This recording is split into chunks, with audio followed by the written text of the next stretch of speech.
Olá, bora mergulhar num dos períodos mais fascinantes e transformadores da história, o Renascimento. Foi uma época que literalmente mudou tudo: a arte, a ciência e até o jeito como as pessoas enxergavam a si mesmas e o mundo. Olha só o nosso roteiro de hoje. Primeiro, a gente vai entender as grandes ideias que deram start no Renascimento. Depois, vamos ver como isso se refletiu na arte, passando por 3 fases bem importantes. E, para fechar, um resumão para amarrar todas as pontas. Então, para a gente entender bem o Renascimento, a gente precisa primeiro dar um passo atrás e ver o que vinha antes. E olha, não foi uma mudança que aconteceu do dia para a noite, sabe? Foi uma transformação bem profunda na mentalidade da época. E aqui está o pulo do gato. A gente sai de uma visão teocêntrica, ou seja, com Deus no centro de todas as explicações, para uma visão antropocêntrica. O nome já diz, né? O ser humano passa a ser o centro das atenções à medida de todas as coisas. Mas é super importante lembrar que isso foi um processo lento. Não é que todo mundo acordou um dia pensando diferente. Essas novas ideias, como a valorização do indivíduo e do pensamento racional, foram ganhando espaço aos poucos, principalmente nas cidades italianas que estavam crescendo e prosperando.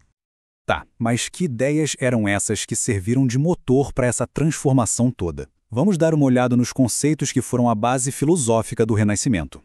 Primeiro de tudo, o humanismo. A ideia aqui era olhar lá para trás, para os gregos e romanos, e resgatar todo aquele conhecimento, toda aquela filosofia e arte para valorizar o que o ser humano tem de melhor, sua capacidade de criar, de pensar, de realizar. Junto com o humanismo veio o racionalismo. A galera começou a pensar, peraí, a gente não precisa explicar tudo só pela fé. A razão, a lógica e a observação científica se tornaram as novas ferramentas para entender o mundo. E se a experiência humana aqui na Terra é o que importa, bom, os prazeres da vida também entram na conta, certo? É aí que surge o hedonismo. A busca pelo prazer através dos sentidos, como apreciar uma boa comida, uma bela arte ou uma música, deixa de ser vista como pecado e passa a ser algo valorizado.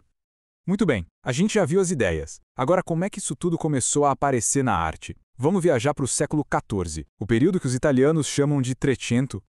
Essa fase é uma transição, e o grande nome aqui é Giotto. Ele ainda pintava cenas religiosas, mas de um jeito totalmente novo. As figuras dele tinham peso, emoção, pareciam gente de verdade, com os pés no chão. Foi ele quem plantou as primeiras sementes do humanismo na pintura. Agora a gente avança um século para os anos 1400, o Quattrocento. E se no Trecento as sementes foram plantadas, aqui a coisa toda simplesmente explode. E o epicentro dessa explosão criativa foi a cidade de Florença. Essa foi a era dos mecenas, famílias muito ricas como os Médici, que investiam fortunas em arte. Eles bancavam artistas geniais como Botticelli, que não só pintava temas religiosos, mas também resgatava com tudo a mitologia e a beleza idealizada dos deuses gregos e romanos. E foi nessa época que surgiu uma invenção técnica que mudou a história da arte, a perspectiva linear. Usando a matemática, um arquiteto chamado Brunelleschi descobriu como criar uma ilusão perfeita de profundidade e espaço tridimensional numa superfície plana. Foi uma verdadeira revolução. E então, a gente chega ao auge, ao ápice, ao século XVI, o Cinquecento. Esse período é considerado por muitos como o ponto mais alto, a perfeição do ideal renascentista. É aqui que surgem os gênios, os homens universais. Pensa só, Leonardo da Vinci, Michelangelo, os caras não eram só pintores, eram escultores, inventores, cientistas, arquitetos. Eles estudavam a fundo a anatomia humana, às vezes até dissecando corpos, para representar o corpo humano com uma perfeição nunca antes vista. As técnicas artísticas também chegaram num nível de maestria absurdo. Eles dominavam, por exemplo, o chiaroscuro, que é esse jogo dramático de luz e sombra para dar volume, e o sfumato, famoso nas obras do Da Vinci, que suaviza os contornos, criando uma atmosfera meio esfumaçada, super realista. Ufa, quanta coisa, né? Para a gente organizar tudo isso na cabeça, nada melhor do que colocar esses 3 períodos lado a lado e fazer uma comparação direta. Olha só como essa tabela deixa tudo mais claro. A gente vê perfeitamente a evolução. Começa com o Giotto no Trecento, dando os primeiros passos para humanizar a arte. Depois, o Quattrocento em Florença, com a volta dos temas clássicos. E, finalmente, o Cinquecento, com os grandes mestres atingindo a perfeição técnica e anatômica. É uma jornada incrível.